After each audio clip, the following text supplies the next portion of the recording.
Bonjour et bienvenue à votre émission hebdomadaire de cette semaine dans Dautré, édition du 12 février 2023. En début de semaine, ce fut la présentation de divers conseils municipaux dans la MRC d'Autré. Nous allons vous parler du conseil de Berthierville et le conseil de Lanoraie. Au niveau de Berthierville, entre autres, il est question des comptes de taxes encore, du déneigement, parce que c'était deux situations que plusieurs citoyens ont mentionnées. Et par la suite, il y aura aussi un investissement en termes d'argent pour les bureaux municipaux d'une valeur de plus de 160 000 $. Au niveau de Lanoraie, les points qui nous ont retenus, une politique d'arbres qui sera proposée. Donc, un comité sera créé pour proposer une politique de l'arbre dans la municipalité de Lanoraie. Et aussi un conseiller, M. Martin Léveillé, nous parle de la programmation culturelle suite à l'adaptation, c'est ça, du plan culturel pour la ville de Lanoraie. Au niveau de la MRC, bien, lors de leur présentation de leur conseil, mercredi soir dernier, il y a eu une minute de silence qui a été fait en pensée avec les enfants et les événements qui ont eu lieu à Laval dans le cours de la journée. Nous avons aussi rencontré Yves Perron. Il nous avait parlé en début de semaine de ses plans, de ces projets de fonds, de ces discussions qu'il voulait présenter à la Chambre des communes et il avait parlé encore du fameux projet de loi SIC 282, projet de loi qui a été appuyé en deuxième lecture mercredi. Encore là, nous vous présentons des extraits en direct de la Chambre des communes. Le Musée d'art de Joliette présente ces nouvelles collections pour l'hiver 2023, donc nouvelle présentation. Et cette fois-là, ça se fut Anne-Marie, qui est la conservatrice au Musée d'art de Joliette, qui a présenté la programmation. En terminant, CTRB a eu la chance de se présenter au Centre de services de transport Québec à Joliette et cette présentation avait pour but de montrer le travail de comment fonctionne le déneigement avec la période hivernale. Une rencontre très intéressante avec 3 personnes très inspirantes qui nous ont présenté les procédures, comment ça se passe, comment c'est décidé de faire du déneigement et aussi, on pourrait dire, la fierté qu'ont les travailleurs de la voirie à Transport Québec pour assurer la sécurité des citoyens. Sur ce, bonne écoute et soyez de retour avec nous la semaine prochaine. Je vais prendre quelques minutes pour parler cette semaine, j'imagine, ou la semaine dernière, les gens ont reçu leur compte de taxes. Très important pour moi d'être très transparent là-dedans. Si on se base toujours sur la maison moyenne, l'augmentation de taxes, cette année, c'est 6,56 % d'augmentation sur une maison évaluée à 191 000 et quelques.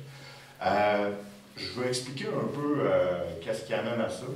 À 6,56 % d'augmentation, il faut penser que, premièrement, on est dans une période où je pense que tout le monde est conscient de l'inflation les dernières années. L'année passée, on a augmenté les taxes un petit peu plus que 2 %, mais depuis le mois d'août 2021, l'inflation se faisait sentir, puis on parlait de 4, 4,5, même rendu au mois de novembre, octobre-novembre, on parlait de 4, 5 % d'inflation.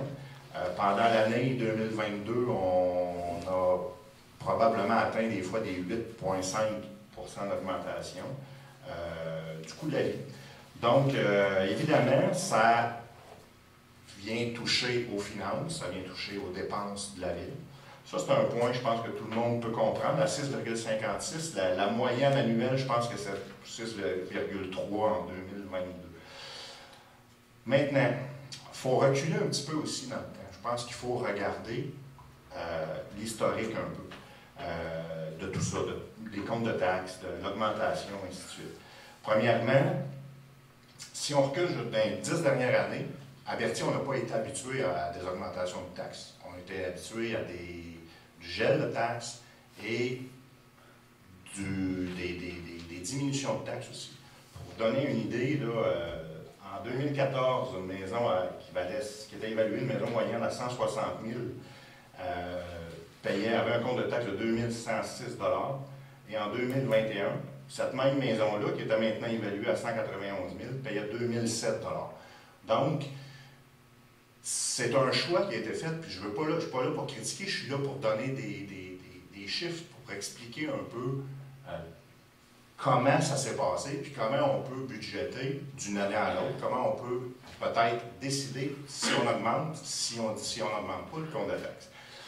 En 2021, c'est-à-dire la dernière fois qu'il y a eu un rôle d'évaluation, les maisons qui étaient à 191 145, évaluées, une maison moyenne, payaient donc 2007 $ de taxes. Et en 2023, la même maison qui était à 193 151 paye 2201 $.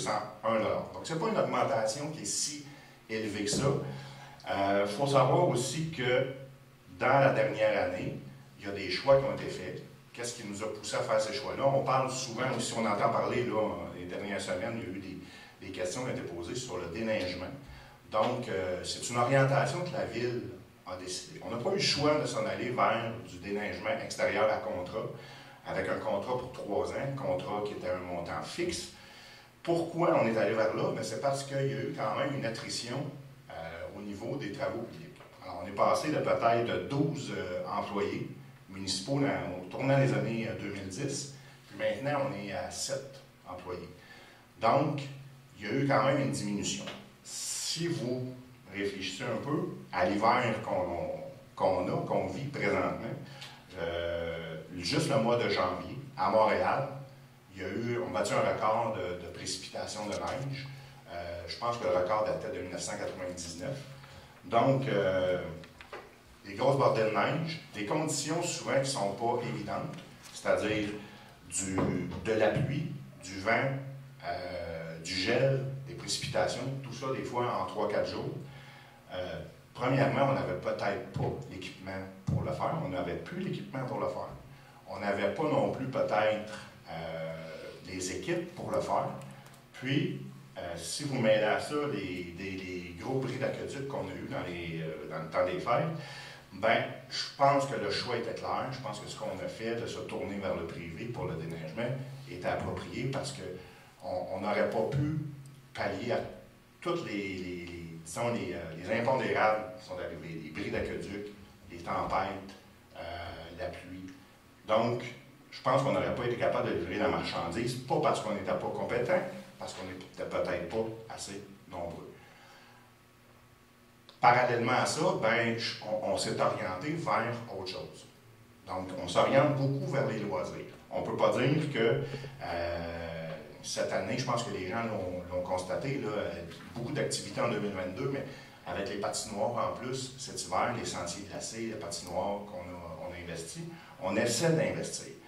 Dans mon papier, dans ma lettre aux citoyens écrite qui est envoyée avec le compte de taxes, il y a quelque chose sur lequel je veux insister, c'est qu'on se tourne un peu vers l'avenir, on prépare l'avenir. À Berthier, dans les 2 dernières années, il y a, je pense, probablement un record de demandes d'informations pour le développement résidentiel, le développement domiciliaire, le multilogement. On a eu une grosse année 2021, ce qui nous a porté à réfléchir, à se dire qu'il faut aller voir des spécialistes, il faut aller voir une firme en urbanisme pour nous aider à accueillir toutes ces demandes-là.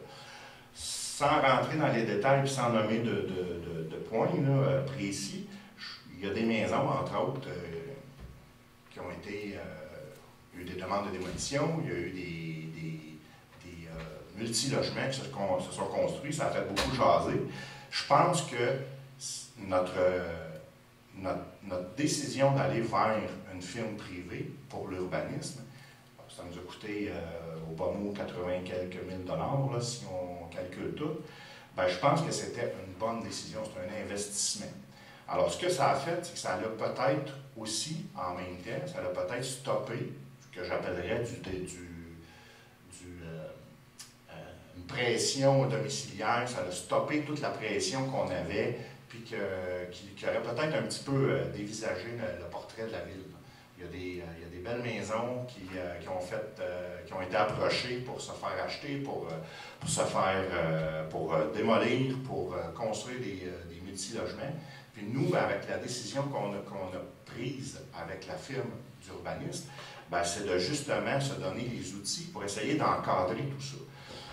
Donc, si je reviens au compte de taxes, il y a évidemment une augmentation, quelque chose qui est dû par rapport, un montant qui est dû par rapport au coût de la vie. Il y a un montant au niveau aussi de l'administration, les contrats de déneigement. Il y a évidemment ce qui est le courant, là, les dépenses courantes, l'administration. Il y a des postes aussi qui ont été renouvelés. Donc, il a fallu tout regarder ça.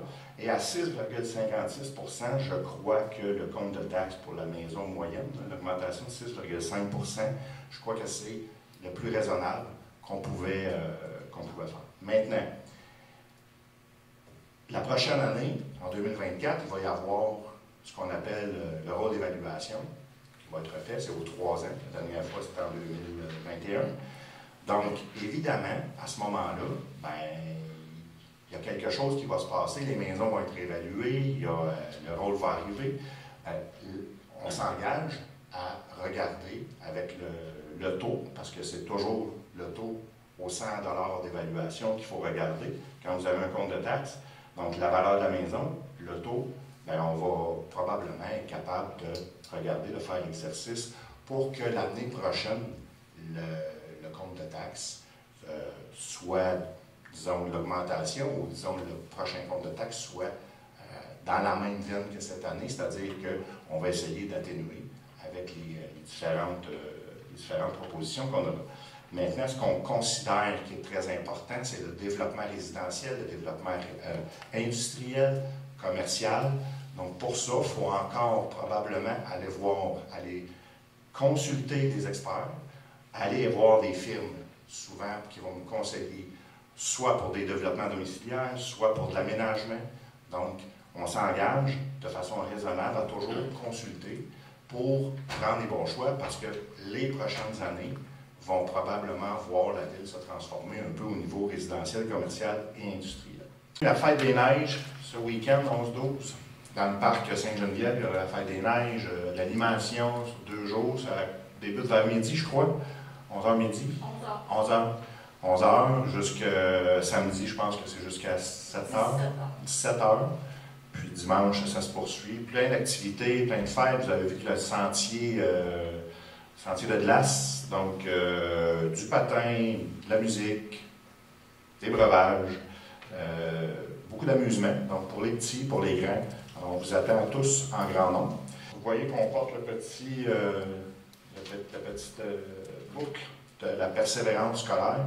Aujourd'hui, j'ai entendu aux nouvelles tantôt, en fait j'ai entendu à la radio, que dans les 3 dernières années, je pense qu'il y a près de 4000 enseignants qui ont quitté la profession.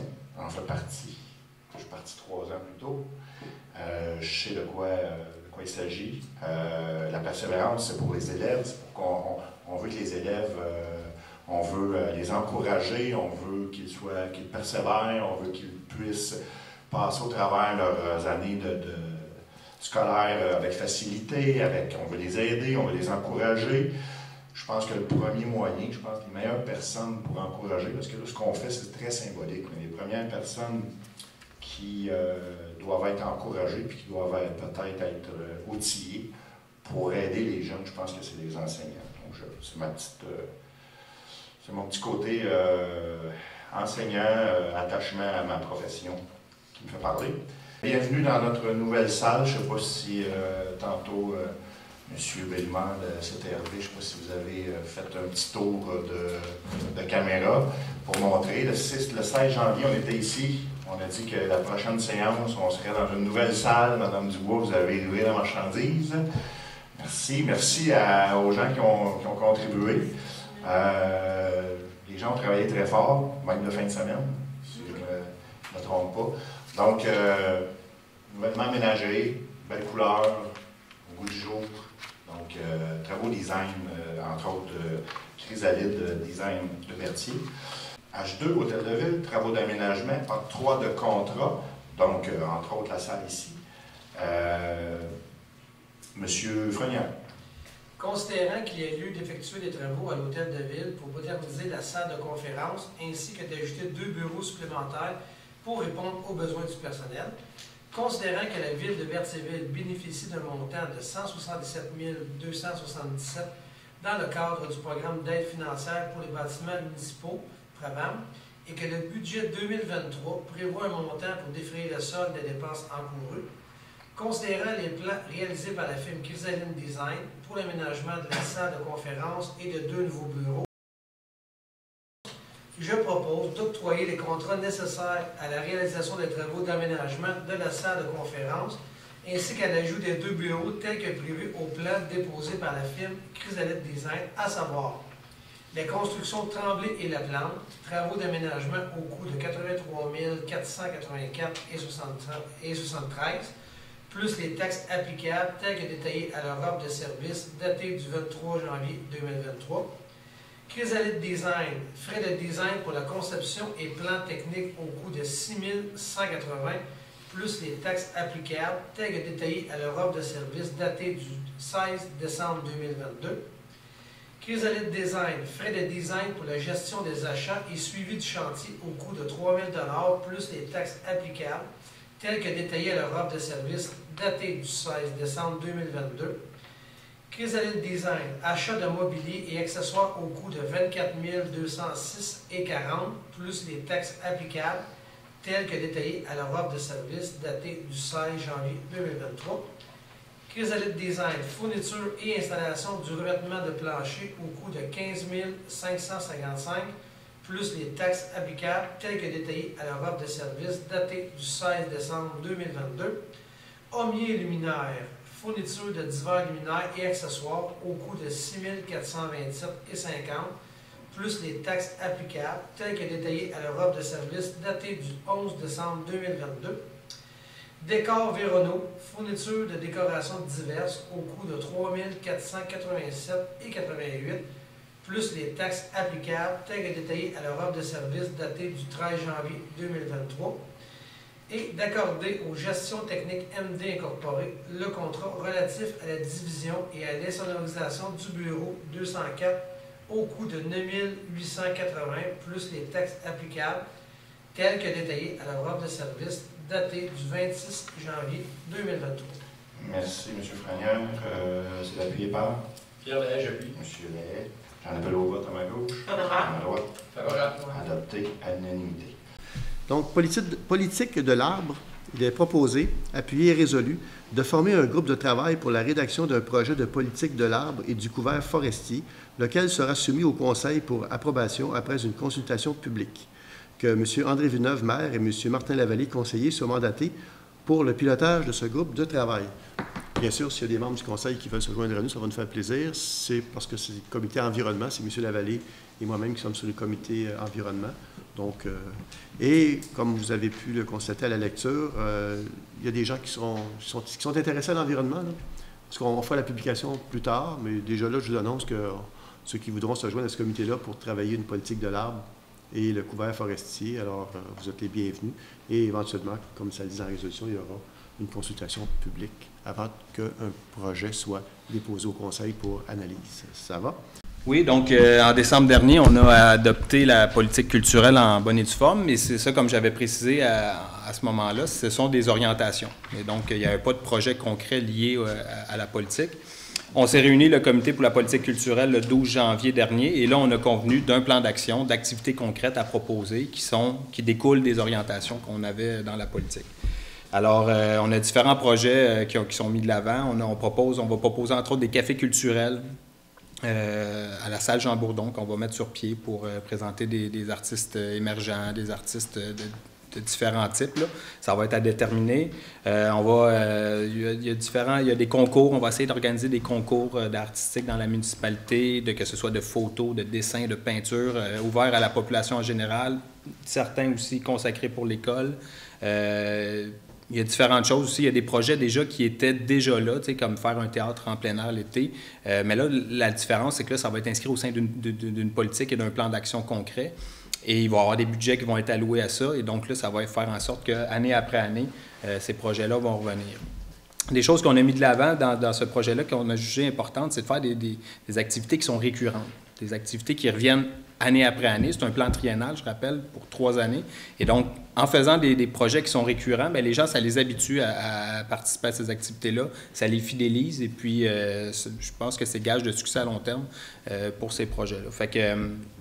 voilà, on a différentes activités, là, je ne les nommerai pas toutes, mais ça va être dans la brochure qu'on va faire avec la politique culturelle et puis les projets concrets qui vont y être liés.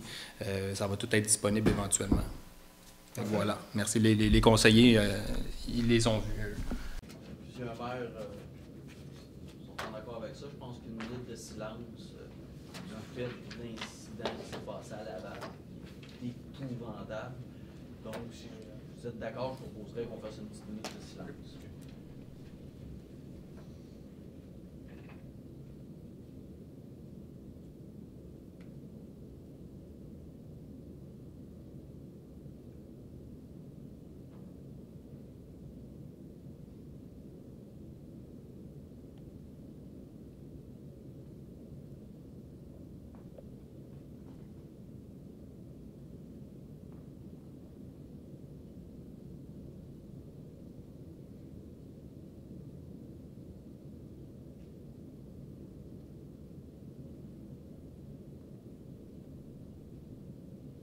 Merci beaucoup. Merci. Et merci, M. Bellemare, de nous avoir fait penser à ça, effectivement. Bonjour Yves, ça va bien? Oui, Oui, tout souriant aujourd'hui. On va en parler un petit peu pourquoi. Tu nous as envoyé un communiqué justement parler les dossiers là, de fond que tu veux travailler. Mais Mathilde, moi, je vais t'avouer que lire un communiqué, je trouve ça plate. J'aime mieux t'avoir de vive voix puis de jaser des points que tu veux apporter. Que donc, un premier point que tu veux parler, c'est la défense de la clause dérogatoire. On sait que ça commence, là, ça grenouille, on pourrait dire, au Parlement Ottawa. Là. En fait, c'est des attaques frontales qui sont dirigées par le premier ministre Trudeau présentement sur le pouvoir du Québec de protéger notre spécificité. C'est un peu ça l'enjeu, parce que avec la Constitution de 82, puis je rappelle aux auditeurs que le Québec n'a jamais signé. C'est ça, oui, je m'en allais dire ça. C'est important. Mais on a inclus la Charte des droits et libertés. Il manque une section là-dedans dans responsabilité collective, les droits collectifs. Et c'est pas qu'on veut primer des droits individuels, mais parfois, dans une société, on doit se voter des lois pour garder une cohérence. Entre autres, protéger le français, entre autres, dire que l'État est laïque au Québec. Donc, un État n'a aucune religion. C'est pas d'être contre quelque religion. Non, c'est pas être contre quelque religion que ce soit, c'est d'assurer à chaque citoyen que quand il s'adresse à l'État, il reçoit un service complètement neutre. C'est tout. C'est simple de même. Et dans le système canadien actuel, c'est difficile. Donc, on doit avoir recours à cette clause-là qu'ils appellent la clause dérogatoire, qui permet à un gouvernement de soustraire sa loi à la Charte des droits et libertés. Et là, Justin Trudeau a clairement dit qu'il voulait en fait remettre en question le droit du Québec de façon préventive. Qu'on aurait le droit seulement de s'en servir une fois qu'il y a eu des jugements. Là, on ne peut pas passer 25 ans dans les tribunaux non plus. Puis chicaner, c'est plate à dire, mais ça crée des tensions peut-être pas nécessaires au bout de la ligne. Puis là, cette Constitution-là, vous savez qu'il y a beaucoup, beaucoup d'affaires dedans qui ne font pas notre affaire pantoute. C'est pas pour rien qu'on n'a pas signé. Donc là, le petit bout qui nous sauve, mais on va toujours bien le garder. Oui, c'est ça. C'est dans la Constitution. C'est sûr qu'on a un travail à faire là-dessus. Mais vous travaillez fort, ça vous fait des bons sujets, des bonnes causes à défendre. Il ne manque pas d'ouvrage pour défendre le Québec, je vais vous dire ça. On parle de McKinsey, qui est la fameuse firme là, de relations publiques. Ouais. Là, un des anciens présidents, c'est ça, on a passé cette semaine en commission parlementaire. On n'a pas appris grand-chose entre toi et moi. Ça a l'air qu'il ne connaît pas du tout Justin, qu'il n'a jamais vu. Ça devient un peu ironique. Puis après ça, on se questionne sur le côté cynique de la population face aux politiciens. Quand tu vois des nouvelles comme ça, tu fais ben oui. Là, juste pour expliquer aux gens, là, il y a des contrats d'ouvrage qu'en 2100 avec ça. C'est ça, moi, c'est ça qui est surprenant. Là, on nous dit que ce n'est pas un contrat, c'est une entente de service. Mais il y a quand même une entente. Mais 2100, on a le temps de mourir 2 fois, là. Oui. Ça comme ça, là. On va tout être mort, puis McKinsey va être encore sous contrat avec le gouvernement fédéral, puis on ne saura pas encore quel montant, parce que dans les budgets, c'est écrit McKinsey, c'est écrit zéro, parce que c'est à la demande, c'est à l'occasion. Donc, ça n'a pas de bon sens. Il faut faire la lumière. Puis moi, ce qui m'inquiète le plus là-dedans, Daniel, c'est que on demande à des firmes spécialisées qui conseillent d'ailleurs plusieurs pays dans le monde. Oui. Tu sais, quand on commence à jouer dans la paranoïa, dans le Big Brother, ça m'embête beaucoup parce que là, on dit que ce sont des firmes privées multimilliardaires qui vont prendre des décisions publiques pour le Canada, alors que c'est supposé être les élus. C'est censé être les élus. On parle juste aujourd'hui qu'on a eu l'histoire des fameux drones, là, des fameux ballons. Là. Tu sais, qu'on ne sait pas d'où ça vient, n'importe quoi. Bon, tu sais, comme tu dis, s'ils conseillent la Chine, à la limite, s'ils conseillent la Russie, s'ils ont des choses, bien, tu sais, ils confrontent des pays, ils confrontent des choses, puis ils vont aller dire à un, dites oui, puis ils vont dire à l'autre, dis non. Là, tu sais, ça commence à ressembler à ça. Non, mais ils peuvent colliger de l'information, faire des... Ils peuvent créer... Tu sais, on a vu des... Tu sais, je te dirais, on a vu des livres de science-fiction. Moi, j'aime beaucoup des Grisham, des affaires de même. Puis, tu sais, la collision mondiale est super mondiale. Mais, tu sais, c'est dangereux, là. À un moment donné, qu'est-ce qui peut arriver? On ne peut pas dire qu'est-ce qui se passe présentement. C'est pour ça qu'il faut faire la lumière là-dessus. Faire la lumière là-dessus. Puis, je pense qu'il faut arrêter aussi de dilapider les fonds publics contrat à nos amis comme ça. C'est un peu ça qui est révélé. En tout cas, c'est pas le premier scandale libéral, c'est certainement pas le dernier.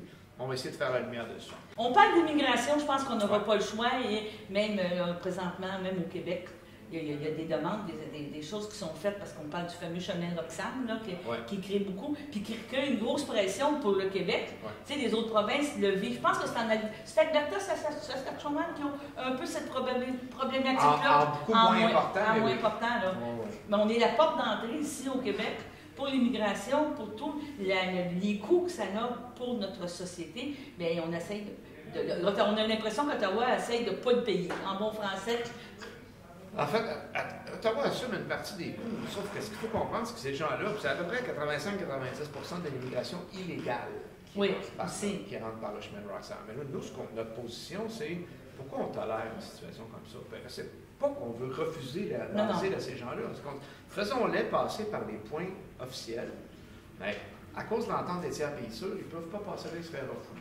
C'est ça. Parce qu'on dit, les États-Unis, vous n'êtes pas mal pris, vous pouvez rester là-bas. C'est pour ça qu'ils passent illégalement. Mais il y a tout un réseau. La première problématique, il y a un réseau de passeurs. Ça, on le sait, c'est confirmé. Les immigrants, ils payent des milliers de dollars pour se faire amener.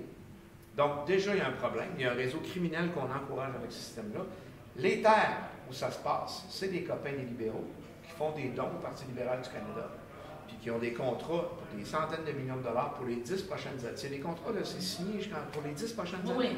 Ça n'a pas de bon sens, alors que ça devrait être des situations d'urgence. Temporaire. Ça aurait dû être temporaire, avec des choses temporaires qui existent, puis on a eu une mortalité. Il faut quand même en être conscient. Il y en a une, puis il a failli en avoir un autre la semaine dernière. Ben, c'est ça, puis regarde, on a présentement des moins 40, des moins 40, et il ne fait pas chaud, hein? On le sait, là, des problèmes avec des itinéraires et tout, là. Donc, c'est toute une problématique. Moi, je pense qu'on est sensible à cette situation-là. Je sais que dans les médias, il y a passé une jeune fille là, qui est arrivée du Cameroun, puis que, je ne sais pas si tu l'as sûrement vu, là, qui est enceinte. Tu sais, oui, on est conscient qu'il y a des choses, on est conscient qu'il y a des gens qui viennent, mais il faut trouver une façon de régulariser tout ça, parce qu'à un moment donné... C'est ça, puis suivre la voie officielle. Puis là, actuellement, on se retrouve dans la situation... Moi, j'ai des gens, là, qui veulent venir des travailleurs, ça fait 3 ans que ça va Ils sont pas capables. Puis ils finissent par me dire, ben là... On va arrêter de faire les demandes puis se faire refuser parce qu'ils parlent pas assez la langue ou autre qui parle. On va passer par Roxham parce que ça a l'air que c'est plus facile.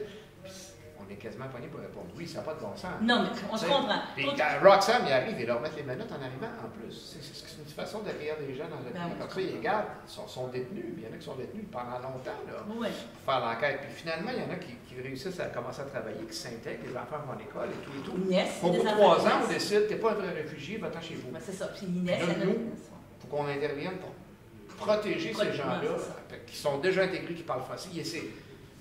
On aurait mis ça dans un scénario de film ou de téléroman, puis les gens diraient, voyons donc, c'est fort. Mais c'est la vérité qu'on vit. Ça fait partie de la République de banane un peu. Ça n'a pas de bon sens. Il y a un paquet de choses qui ne fonctionnent pas. Donc, l'immigration, c'est urgent, puis c'est pas nécessairement une question de nombre. Là. On parle beaucoup de nombre, tu sais. Mais moi, je pense que c'est... C'est une question de les intégrer correctement, puis d'accueillir ces gens-là au Québec en français. C'est un autre enjeu. Oui. Des ressources pour faire de la francisation. Il faut tout le temps aller chicaner à Ottawa. Regardez, il y a une rencontre de transfert de la santé la semaine prochaine. Oui. Là, on parle de français, on parle de gros points. Santé, ça va être la même chose. Ça va revirer en chicane comment, mais surtout qu'il y a eu la nomination de la fameuse personne qu'il y a eu encore là. Je vais t'avouer, je ne me souviens plus du prénom de la dame. Mais qu'est-ce que je veux dire, c'est que en plus d'aller faire des rencontres au mois de la semaine prochaine entre toutes les provinces et tout ça, c'est quelque chose qui a mis l'huile sur le feu. Là. Tu rentres pas là, tu sais. Ouais, c'est ça. Okay. C'est ça. Ben, en fait, c'est pas une mauvaise madame. Sauf que si on regarde les déclarations qu'elle a faites dans le passé, puis moi je suis fier de mon chef qui a pris le temps de la rencontrer. Oui. Puis de dire, c'est pas le procès de la dame qu'on fait. C'est que considérant tout le contexte, puis la fonction qu'on veut lui faire, c'est un mauvais casting. Mais moi, le point que je vais amener. Un poste qui d'ailleurs ne devrait même pas exister. Là, je vais parler de choses qui nous touchent encore beaucoup. On parle de récession, d'inflation, d'augmentation des prix. Tu es beaucoup impliqué en agriculture, donc c'est une grosse problématique. Là, il y a eu une augmentation du prix du lait, c'est bien ça, au 1er février, si je ne me trompe pas, ça se peut-tu? Oui, là, il faudrait que je regarde. Non, mais OK. Mais on en a eu 2 récentes. Okay. En fait, souvent parce que dans le prix du lait, les gens s'inquiètent de l'augmentation du prix du lait. La seule raison pour laquelle on s'inquiète le plus de ce produit-là, c'est qu'il est réglementé. Oui. C'est la commission qui décide le prix. Et c'est pour ça que c'est publicisé à chaque fois. Mais si vous tournez la tête un peu sur la tablette d'épicerie, regardez tous les autres produits, eux, ils ont augmenté de façon constante tout autour, puis sans le dire à personne, fait qu'on s'en rend moins compte. C'est juste des non, mais je te pense. Principe. Mais moi, le point que je veux amener, c'est que, bon, là, il disait que les grandes compagnies de distribution alimentaire disaient, bon, là, le blackout est fini, là, comme au 1er février. Il y a eu une commission, justement, pour essayer de voir s'il pourrait y avoir une réglementation. Ça va être un autre sujet important cette année. Là. On ne sait pas comment on va se retrouver au mois de décembre. On est en train de faire une étude. C'est ça. On essaie de voir comment on pourrait avoir une intervention gouvernementale qui pourrait peut-être apaiser cette hyperinflation-là, parce que ça n'a pas de bon sens, il faut que ça s'arrête. C'est ça, là, parce que... On se demande aussi de où ça vient. Mais c'est ça. Quels sont ceux qui profitent le plus de la manne actuellement là-dedans? Je ne veux pas dire des grosses affaires. Non, mais c'est important parce que moi, je pense qu'il y a une prise de conscience à avoir. Tu sais, les pétrolières sortent leur rapport annuel, puis ils sortent des montants de fous. Tu sais, c'est pas parce que j'aime pas Métro, j'aime pas IGA, mais tu sais, ils sortent des montants de profit élevés, alors que tu t'attendrais qu'ils aient transféré une partie de leur perte comment je pourrais dire ça, de l'augmentation de coûts, que ça soit transféré aussi. C'est ça qui est toujours la problématique. Oh oui. Que ce soit au niveau du pétrole, que ce soit au niveau alimentaire et tout, c'est qu'on a l'impression qu'au bout de la ligne, malheureusement, les compagnies se disent, bon, on va augmenter, ils n'ont pas le choix d'acheter, qu'au bout de la ligne, ben, c'est le consommateur qui paye. Mais parce qu'à un moment donné, le supplément de revenu garanti, la pension, les allocations, il va finir par en manquer quelque part. Là. Surtout si on n'augmente pas les pensions de vieillesse. Ben, c'est ça. À un moment donné, il faut être cohérent. C'est ça que je veux t'amener. L'augmentation des prix, oui. L'État ne peut pas tout faire, mais c'est clair qu'on étudie pour voir ce qu'on peut faire pour ça. Mais au-delà de ça, il faut aussi protéger notre système. Oui, et c'est pour ça que on arrive à sur le sujet sur la gestion d'offres est bien importante pour protéger notre modèle agricole avec des entreprises de taille familiale qui occupent les rangs, les campagnes de façon dynamique, qui font que les écoles du village ne sont pas vides, sont pleines, qui font qu'il y a des quincailleries, qu'il y a des dépendants, qu'il y a un paquet de commerce autour. Et ça, c'est fondamental. Puis on a eu une très bonne nouvelle hier. Ben oui, mais votre blitz que vous avez fait, est-ce que tu sentais sentais-tu un mouvement? Parce que tu sais, quand on a vu ta conférence de presse, tu parlais aussi du Canada, tu parlais des autres provinces. Est-ce que tu as senti vraiment un appui en disant, oui, c'est d'ouvrage, là. Bon, ils ont comme réveillé après les fêtes, là, tout le monde a arrêté. Tout le monde a arrêté de boire, les parties sont finies. Puis là, passons aux choses sérieuses, puis réglons-les ce problème-là. En fait, on a eu l'appui des autres partis en majorité en 2021. C'est à cause de l'élection qu'on a été interrompu. Là, on était un peu nerveux parce que on se demandait, est-ce que c'est parce qu'on s'en allait en élection qu'ils se sont permis de voter pour, tu sais? On avait cette doute. Fait que là, hier, la déclaration de ministre est venue nous rassurer là-dessus, ils vont être encore là. Ça veut dire qu'on va réussir à faire passer, on va aller faire l'étude de la communauté, puis on devrait avoir cette loi en application, j'espère, d'ici la fin de l'année. Puis ça, c'est un gros gain. Ça veut dire que dans les prochains accords commerciaux, on ne va pas sacrifier nos producteurs. Je vais te poser une question. Oui. Tant que c'est pas adopté, c'est pas fini. Exact. OK, c'est beau. C'est ça que je veux dire. Vous avez vu notre tournée régionale? Oui, c'est ça. On a d'autres mobilisations prévues à Ottawa la semaine prochaine. Bien, c'est ça. On va quand même continuer à faire la pression parce que, même si les libéraux sont là, le NPD est pas mal sûr aussi, mais il faut convaincre nos amis conservateurs. Moi, ce que j'aimerais, c'est un projet de loi qui serait adopté pratiquement unanimement par la Chambre des communes. Sans partisanerie, comme tu disais. Il n'y a pas de remise en question de cette protection minimale-là pour notre monde qui travaille et nous nourrisse. Il ne faut pas oublier ça. Est-ce que tu penses que, je me perds dessus, excuse-moi, est-ce que tu penses que ça va être un vote libre de la part des partis ou tu penses qu'il va y avoir une ligne de partis qui va... Pour l'instant, je m'attends à un vote libre du côté conservateur. C'est les informations que je ne peux pas garantir avant la journée. Mais il y en a quand même des entreprises agricoles, des gens que la gestion de l'offre les touche parce qu'il y a des gens qui ne veulent pas et des gens qui veulent. Mais moi, j'aimerais avoir un vote unanime. Oui, je comprends. Protéger, envoyer un signal concret à nos producteurs pour dire on croit, on apprécie ce que vous faites, puis on veut que ça continue. Je sais que tu connais ton dossier, c'était 255 la première fois qu'il y avait. C'est ça, 250, 250? Le vote, c'était 250. 250. Donc, ça veut dire qu'il faut se rendre à 300. C'est ça. On est 338, je me semble à 338. Mais c'est ça, non. Mais non, mais dans le sens que je veux dire, il faut battre en faut battre le record de 250. C'est ça que je veux dire. Là. Je pense qu'on va y arriver. Parce que le vote libre chez les conservateurs, la dernière fois, qui est arrivé un peu en dernière minute. Je suis plus confiant pour avoir plus de gens. Et moi, je voudrais savoir tout le monde, je me répète encore. Est-ce que, question de curiosité, puis peut-être nos téléspectateurs aussi, les gens qui nous écoutent, ce vote-là va avoir lieu quand, quelle heure? Mercredi le 8. OK. Ça devrait être à peu près 3h30. L'après-midi en direct, qu'on peut suivre sur les... Oui, vous pouvez le suivre. C'est après la période de questions. OK. La période de questions débute à 2h, se termine à 3h15, 3h30. OK. Tout dépendant des fois, tout dépendant comment ça crie, tout ouais. dépendant comment le... Comme ça ne pas, s'il répète pas, t'es rendu tellement une vedette, même informable partout, s'il ne commence pas à dire juste inflation 3 fois puis 5 fois. Là. Non, mais là, on finit. Là. Ils ont fini, là? Là, c'est 8 ans. Depuis 8 ans, même si ça fait 7 ans. Non, parce que t'es rendu une personne populaire. Là. On a encore du progrès à faire. Mais l'idée, c'est pas d'être populaire. L'idée, c'est que nos causes avancent. Puis qu'on puisse faire progresser nos dossiers. Puis moi, si je réussis à faire passer, si on réussit collectivement à faire passer la loi sur la gestion de l'offre, on va en fait un fichu de gros morceau pour l'avenir du Québec. Mais là, on rappelle que c'est mercredi, c'est ça, tu me dis, vers 3h30, 4h. 3h30, oui. Et là, c'est quoi? C'est M. Thériault qui va déposer? En fait, c'est le président qui va dire aujourd'hui, on vote tel projet de loi. Puis on commence par faire voter M. Thériault parce qu'il est le parrain du projet de loi. Puis après ça, on vote par rangée. C'est ça, que chacun doit se lever et dire je suis pour ou contre. Voilà. Et normalement, on peut s'attendre qu'à 5 heures, parce que là, c'est facile à compter. Ça va être fini avant ça. Je pense qu'à 4 heures, on le sait. À 4 heures, on va pouvoir savoir si... 4 heures moins quart, peut-être aussi. Ça dépend comment ça roule. Des fois, il y a des... Après la période de questions, il peut y avoir des points d'ordre, des appels au règlement. Okay. Un gars peut se lever et parler 25 minutes.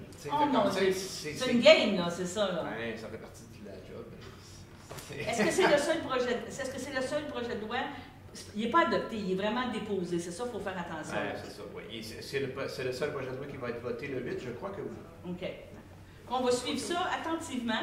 Sûrement qu'on va te reparler par la suite comment ça va s'être vécu, puis parler des prochaines étapes, parce que là, après ça, c'est l'analyse, ça, tu disais, en comité. Ça revient en chambre, il y a des corrections. Là, ça s'en retourne au Sénat, c'est ça? Là, il y a d'autres corrections, il y a un dernier vote. Il ne devrait pas avoir tant de corrections que ça, parce que c'est un projet de loi qui est extrêmement simple.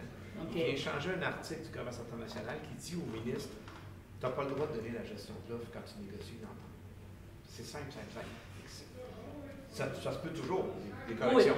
Mais honnêtement, j'imagine mal comment on pourrait le modifier. Même Mme Guilbeault, hier, dans sa déclaration, disait on est très à l'aise avec la formulation actuelle.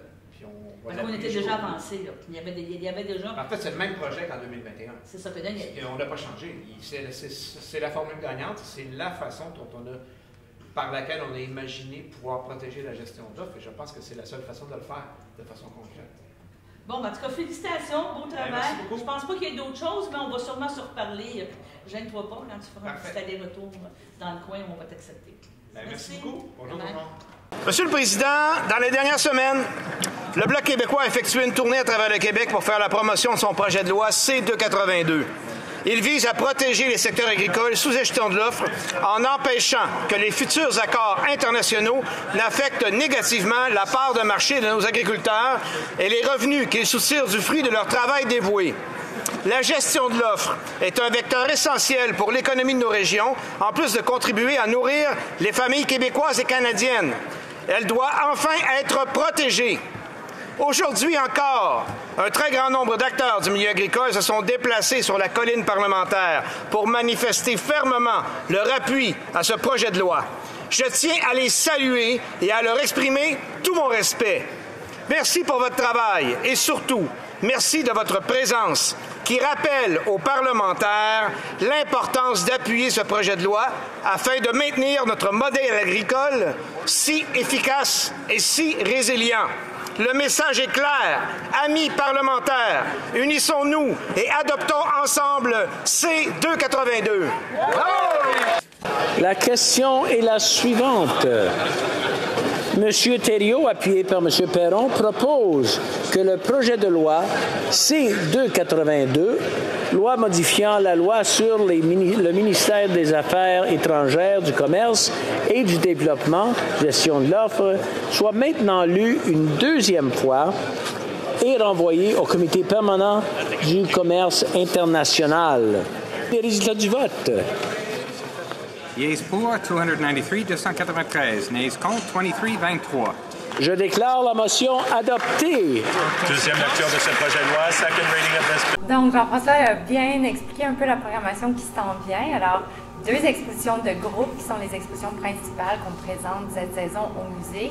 Une exposition qui est mise sur des artistes québécois, donc l'exposition de Laurier Lacroix, qui observe l'évolution de l'atelier d'artistes tout au courant du 20e siècle, donc mélange des œuvres historiques et des œuvres contemporaines, avec des artistes comme Adrien Hébert, Alfred Laliberté, Gabor Szilasi, mais aussi des pratiques plus contemporaines comme Massimo Guerrera, Raymond April, Evergone aussi. Plusieurs emprunts faits dans des collections muséales importantes au Québec, Musée des Beaux-Arts de Montréal, Musée national des Beaux-Arts du Québec, et plusieurs autres institutions partenaires qu'on remercie de collaborer avec nous pour la mise en place de cette exposition. Une quarantaine d'artistes, Jean-François le disait, tout médium confondu, de la photographie, de la peinture, de la sculpture, et même une installation de Massimo Guerrera, donc qui revisite une œuvre d'arboral importante dans son parcours, qui est collectionnée à Québec et qui est adapté là, pour nos espaces dans la salle ici. Ensuite, un lieu de mémoire, contexte d'existence, le projet de Irene Campolmi, qui est une commissaire italienne basée à Copenhague, qu'on a invité à réfléchir à partir de l'œuvre de Riopelle à une condition qui est partagée par la majorité des artistes contemporains aujourd'hui, c'est-à-dire qu'ils sont appelés à se déplacer énormément dans le cadre de leur travail et qui même sont nés dans un pays, choisissent de s'établir ailleurs pour leur carrière professionnelle et sont invités dans plein d'autres pays à exposer leurs œuvres. Le projet regroupe des œuvres de Riopelle empruntées et d'autres de notre collection, comme Jean-François le disait, mais aussi le travail de 5 artistes contemporaines, Dalla Nasser, Sylvia Rossi, Linda Lamignan, Jane Kaysen et Samara Salam, des artistes qu'on n'a jamais présentés au musée, qu'on découvre à travers les yeux de Irene Campolmi, qui va être là pour le vernissage, donc qui fait le voyage de Copenhague jusqu'ici pour ouvrir l'exposition avec nous. Des œuvres qui mélangent aussi toutes sortes de médiums, vidéo, textile, photo, sculpture, dans la salle EBI et dans la salle au 2e étage, donc la salle Arnois. L'exposition est donc en 2 sections. Cette exposition va voyager par la suite aussi au Musée des Beaux-Arts, au Musée d'art contemporain de Baie-Saint-Paul cet été. Donc, grâce, entre autres, au partenariat avec la Fondation Riopelle, le projet lance les festivités autour de l'année de célébration de l'anniversaire de Riopelle. Donc, on est très content de collaborer avec eux pour ce projet. Mo Pius, dans les arts de circulation du musée, un artiste que Jean-François et moi de la région qu'on suit depuis quelques années, qui vraiment avec ce projet-ci se démarque. On sent que c'est une étape là, dans son processus de création. Les œuvres prennent une ampleur beaucoup plus grande et elles ont été réalisées alors qu'il était en résidence en Europe cet été. Donc tout ce processus d'influence entre le contexte de réalisation de l'œuvre et le résultat, on le sent dans ces œuvres-là parce que tant les matériaux le bois qui est utilisé dans l'assemblage bois-photographie des œuvres vient d'ici. Souvent est récupéré de lieux où il a vécu ou de lieux associés à des souvenirs d'enfance, par exemple, ou bien des endroits où il a visité avec sa famille. Donc les matériaux viennent d'ici, mais les images viennent, les photographies. On voit la mer, on voit donc des paysages, évidemment, qu'on comprend qui ne sont pas pris dans la région. Alors un mariage, tout ça, de ces influences. Et c'est un commissariat de Maëlie Caro-Leblanc, qui est conservatrice adjointe à l'art contemporain. C'est son premier projet qu'elle signe au musée. Donc on est très contente ensemble de ce projet qu'elle réalise pour nous. Irène F. Huitombe, artiste de la Colombie-Britannique, qui a fait la majorité de sa carrière à Montréal, après avoir fait une formation en France pendant quelques années dans son parcours artistique, et qui est maintenant établie en Estrie. Elle s'est établie sur le site d'une ancienne carrière de granit qu'elle aménage et qu'elle transforme, dont elle s'inspire pour la réalisation des œuvres.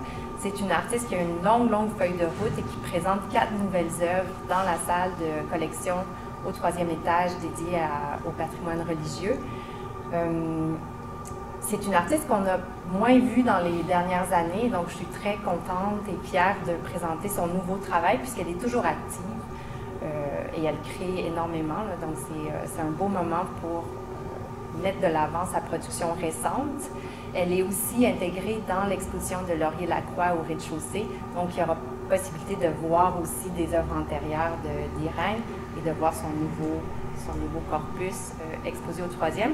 Et finalement, un accrochage de quelques œuvres de David Sorensen, un projet signé par Julie Allary-Lavallée, qui est la conservatrice des collections au musée, qui a sorti des œuvres de notre collection associées à cet artiste des œuvres picturales, qui a été un artiste aussi de la côte ouest, qui s'est également établi en Estrie et qui a été énormément influencé par ses voyages au Mexique. Donc la lumière, les couleurs de ses toiles viennent beaucoup de son expérience au Mexique. Donc là encore, contexte, comment les œuvres témoignent du contexte de réalisation ou de vie des artistes, toutes sortes d'approches différentes dans cette saison qui vont vous faire réfléchir à ces enjeux-là. Voilà, merci. Donc ici, au CS de Joliette, on couvre environ 850 km de route, donc on a charge pour déneiger. On a séparé les activités pour la surveillance. Moi, je m'occupe plus au niveau de la surveillance. Mon collègue s'occupe plus au niveau des opérations avec l'équipe de régie en déneigement comme tel. Donc, aujourd'hui, on veut vous présenter un petit peu comment ça se passe au niveau du CS à la veille des opérations de déneigement quand on annonce la neige, comment on prépare nos équipes. Le territoire part jusqu'à quoi? Une partie de l'autoroute 40, donc à partir, on a l'autoroute 31, la 31, la 40 jusqu'à Saint-Barthélemy. Puis on a aussi des collectrices, là, des régionales, là, la 131, 337, des routes à numéro. La 158, j'imagine, la 138. Également. La 138, la 348, on monte jusqu'à Saint-Michel-des-Saints, on va à Saint-Barthélemy jusqu'à Saint-Esprit. OK, d'accord. Et en bas, on va jusqu'à Berthierville. Berthierville, OK, c'est bon, parfait. Dans le fond, pour les opérations, là, le processus, c'est au tout départ, là, quand on commence nos opérations, c'est d'analyser ça va être quoi le système qui s'en vient. Parce que tout ça va dépendre de quelle opération et quel type d'opération on va entreprendre. Et s'il y a du vent qui est en lien avec la dépression, si les températures sont basses, extrêmement basses, bien là, les abrasifs, qu'est-ce qu'on va épandre sur la route va changer selon la température. Du sel à l'abrasif à des mix pour les températures qui sont en bas de 10. Là. Puis, c'est ça. Comme là, ils nous annoncent un peu de verglas, là. On a plusieurs fournisseurs météo. Là, OK. On fait un topo de tout ce qu'on a constaté et qu'est-ce qui s'en vient. Puis, il y a plusieurs facteurs qui influencent une tempête. Là. Surtout si c'est une tempête qu'on appelle normale, une tempête de tous les jours, mettons jusqu'à 10-15 cm. Bien, ça, c'est tout dépendant de la température. On va mettre du sel, on va mettre de l'abrasif. Quand la température est douce, les fondants agissent. Quand la température est en bas de 15, c'est de l'abrasif qu'on utilise, ça ne fait pas fondre, mais ça tient la chaussée. On va dire du sable, là. Ben non, c'est de la petite pierre. C'est de la petite pierre, OK. De la petite pierre. Nous autres, on est sur nos circuits au sud, on ne met pas, surtout pas ces hydropotes, on ne met pas d'abrasif. De sable. OK. C'est ça, question, c'est plus environnemental aujourd'hui. L'environnement, vous tenez compte plus de moins de pollution, essayez de mettre de moins de produits chimiques. Oui, le moins possible de sel, si on est capable. Par contre, quand les températures sont douces, l'abrasif n'a pas sa place. Là, on a d'autres choix. Là. Éventuellement, ça s'en vient. Là, ça va être l'abrasif qui va être traité, puis du sel traité au chlorure de sodium. Mais c'est ça. Pour des tempêtes comme ça. Puis là, si on a une tempête qui est anticipée, mettons un monstre, ben là, c'est là qu'il va... Une bombe, là, comme on dit. Une bombe météo, là, puis dans un court laps de temps, mettons 3 cm et plus à l'heure, ben là, c'est sûr qu'on prévoit le pire. Fait que on a des axes principaux qu'il faut entretenir advenant qu'on ait des fermetures de route. Il faut faire un choix sur quel qui va être fermé en premier puis quel qu'on doit maintenir absolument pour les mesures d'urgence, puis les véhicules d'urgence, pompiers, police, puis surtout la protection des usagers. Un exemple, comme nous autres, le tronçon de route 40 à partir de la Valtrie jusqu'à la halte routière Pointe-du-Jour, ce secteur-là est névralgique, il faut le garder toujours en fonction. Advenant une fermeture de l'autoroute, bien là, le centre de coordination pourrait se faire là pour, parfait. Ah, c'est bon, ça va. Pour la protection des usagers. Là. Ça, c'est une méconnaissance là, que les gens ont par rapport aux abrasifs, aux fondants. Puis, tout dépend. Nous autres, pour mettre quelque chose sur la route, il faut avoir quand même une quantité minimale. Sinon, ce qu'on met ne reste pas sur la route, s'en va avec le trafic dans les appartements. Le sel agit avec l'eau, donc ça prend quand même, comme je disais, une couche minimale pour faire agir le sel. Et nous autres, c'est sûr qu'aux heures de pointe, il faut toujours que ça soit traité. Puis on utilise le trafic aussi pour faire fondre le sel, la chaleur des véhicules. Ben, c'est ça, là. C'est ça. La circulation va aider le sel à agir plus efficacement.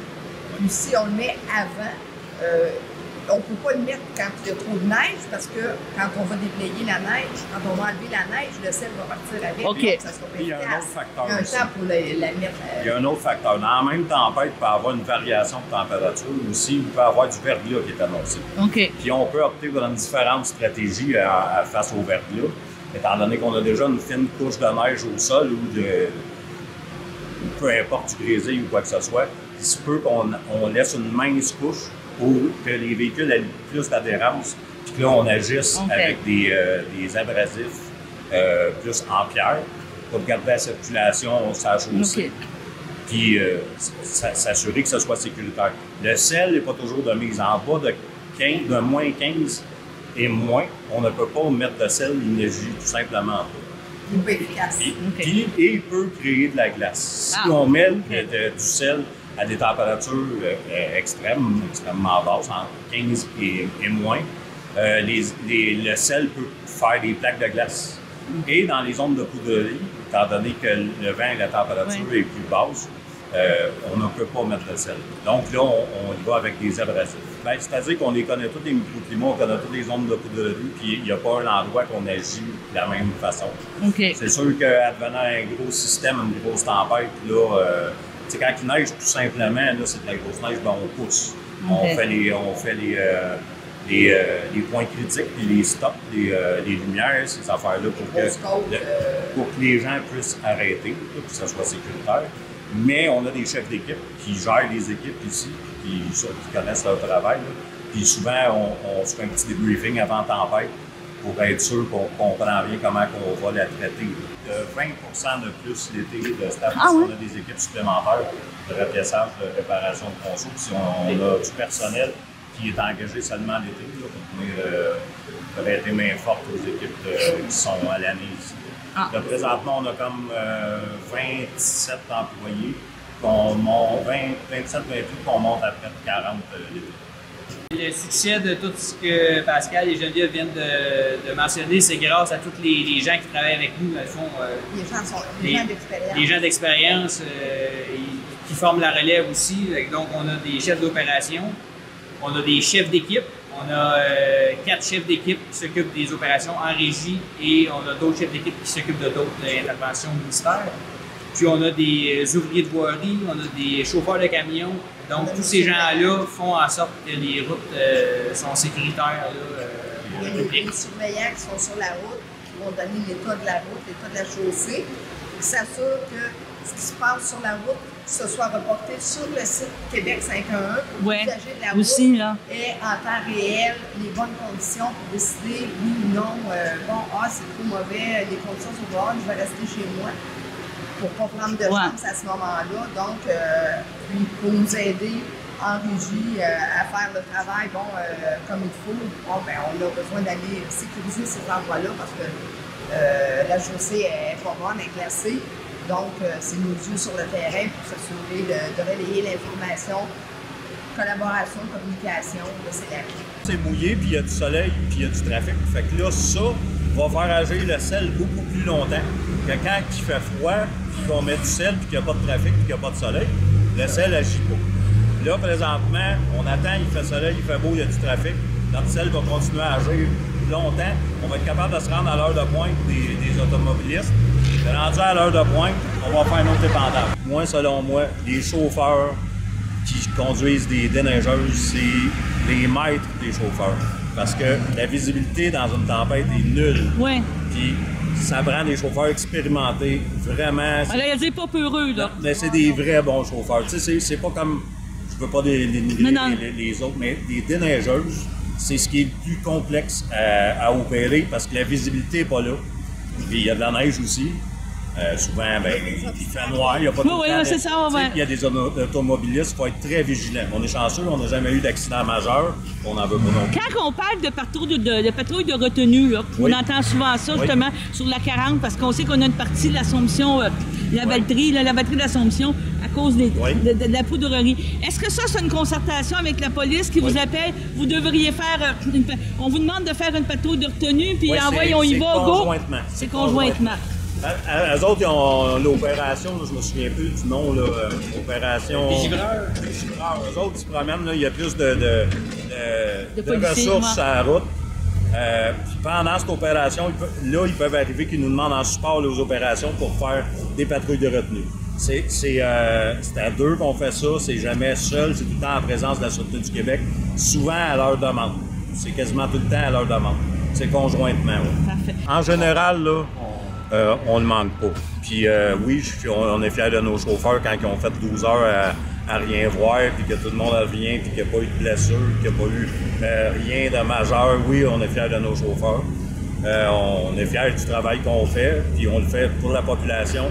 On est, juste un exemple, là, pendant les fêtes, on était tous ici avec le chef de service par intérim. Donc, la réalité des familles, tant qu'à finir avec ça, qu'est-ce qu'ils disent? Ils avaient beaucoup de sport, les familles sont fiers c'est un sacrifice à faire parce qu'un déneigeur, il n'est jamais à la maison tout l'hiver. Puis quand il revient, il dort. C'est sûr que nos familles font des sacrifices, mais c'est des sacrifices à faire pour le travail. On n'a pas le choix de le faire.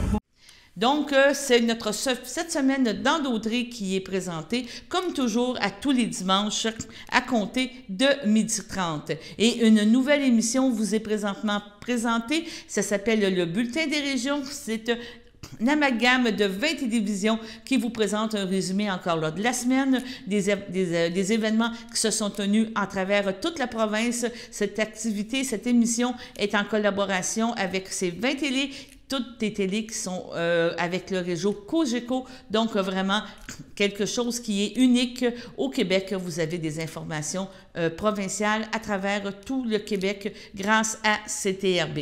On vous rappelle que cette émission est présentée tout de suite après le bingo le samedi matin à compter de 11h30 ainsi que le dimanche matin et par la suite dans la programmation régulière de la semaine suivante.